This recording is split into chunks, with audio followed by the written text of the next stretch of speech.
role in this, in highlighting that there was, we had to place the country on a sustainable financial footing. I think people really accepted and were very concerned about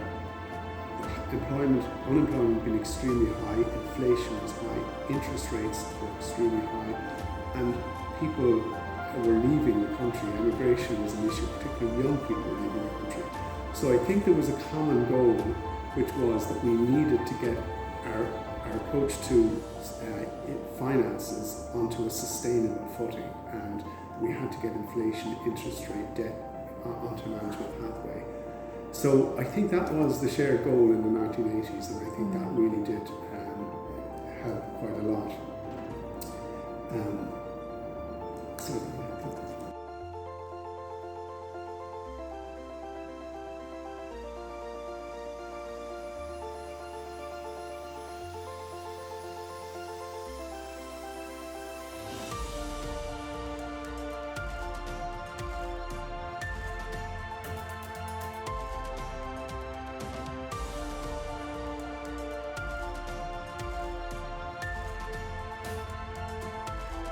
You've raised in your questionnaire, and that you mentioned there, was the role of social partnership.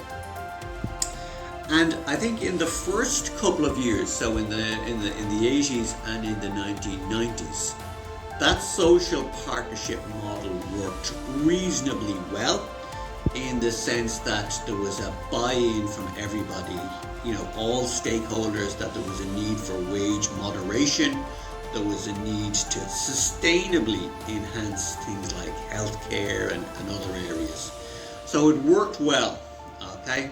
But from around 2000, it had outlived its usefulness. And from sort of 2001, 2002, it actually became a part of the problem rather than part of the solution. And part of the collapse in the public finances in our second crisis during the GFC was due to social partnership. It was a major part of the problem, because what it did was allow fiscal policy to be set not by the Minister for Finance, but by his cabinet colleagues. So it included commitments to increase public sector pay, to increase health spending, to increase spending across the board, while at the same time it gave a commitment to reducing taxes. Okay? So lo and behold, rising public sector spending, rising public sector pay, a reduction in tax, the recipe for disaster. And that's what we had from 2008 onwards. Okay? Some people say, Ireland's crash was a banking collapse. Okay? I think that misses the point. Okay? I think there were two simultaneous crises. Okay? One was a collapse of the banking system, there's no doubt, and the other was a collapse in the public finances. Okay? Which was unrelated to the banking sector. Okay? To put numbers on it, okay? Our debt pre-GFC was about 50 billion euros, ballpark. Okay?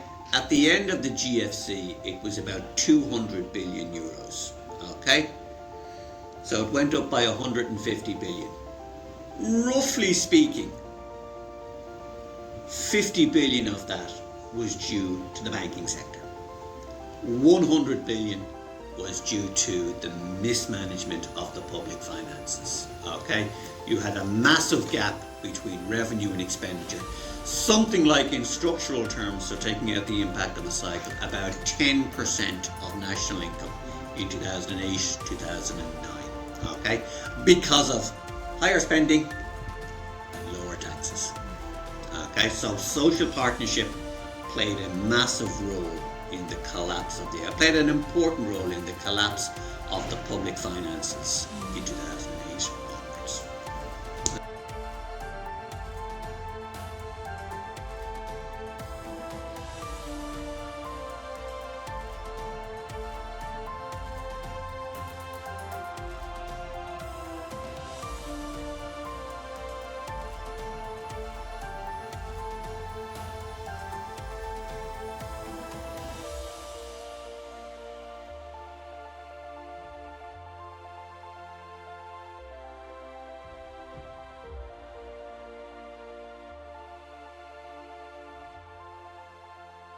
But I think that the reason that civil servants were actually, as you put it, were the wages were cut, and why did that happen? I think it had a lot to do with civil servants accepted that cuts had to be made, and that civil servants really wanted to play their part in returning Ireland's public finances to a sustainable basis. So I think it's one of the features of why Ireland managed to come out of the crisis so well and so quickly is that people, accepted that it was a challenge across society, and civil servants were going to play a leadership role in that. I mean, it's also true that in the agreements there was clear pathways for those cuts to be reversed, and that's been happening over the last number of years. So when civil servants took the cut, there was also, eventually there was pathways agreed for restoration.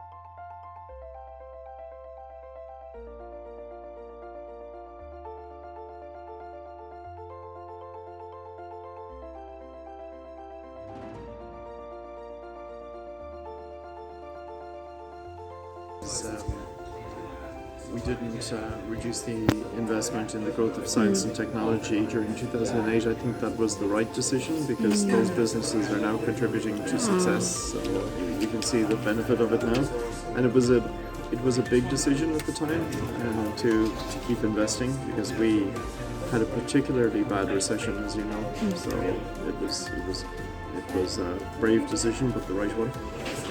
EI's role in overcoming the financial crisis is what it's always been, essentially, in trying to find productive industry that can grow and find opportunity.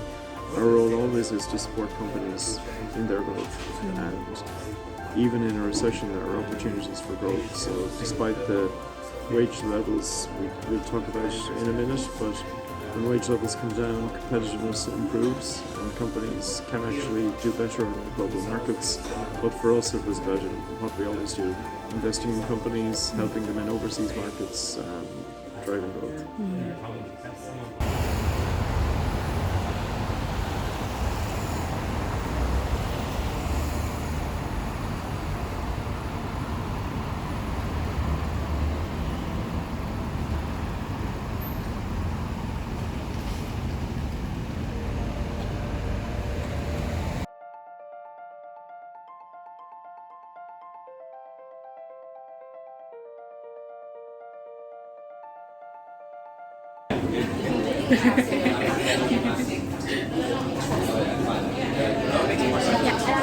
So I'm Kate, I'm 19 and I'm from Dublin, and I'm currently in my third year of college, and I'm trying to find accommodation, which is really hard because everywhere is extremely expensive and all of the cheap places are just gone as soon as they go up online. Like if you go online, it's like €1,200 a month for an apartment by myself, so it's just really hard to find.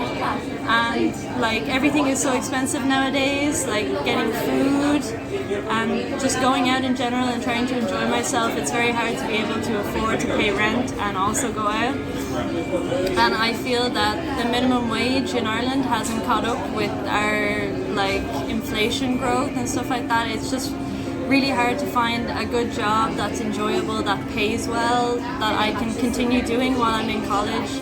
Because in college you can realistically only work 20 hours here because of my course. So I do a physics course, and it's really hard to be able to work at the same time because you need a lot of time to study. So I can't make a lot of money, and then it's just really hard to find accommodation because there's nobody with empty rooms or anything like that, and then all of the cheap accommodation is really unideal. It's small, it's cramped, and you're just living with so many other people. in general, like my life as a child growing up after the Celtic Tiger, it was so much better because both my parents are civil servants.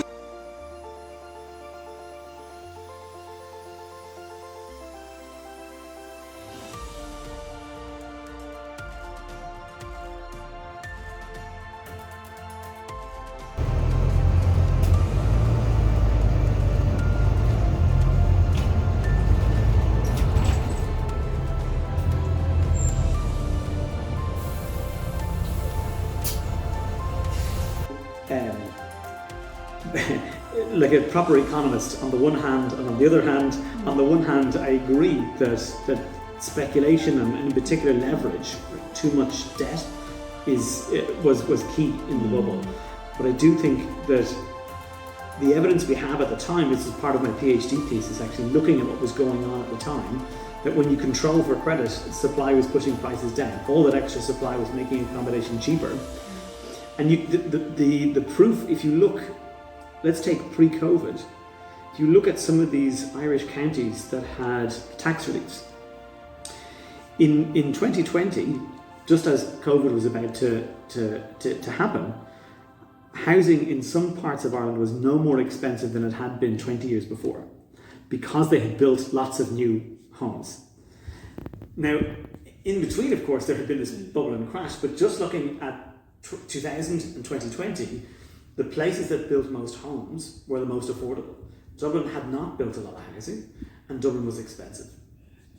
And I think that's, for me, credit is important, but supply is the root factor.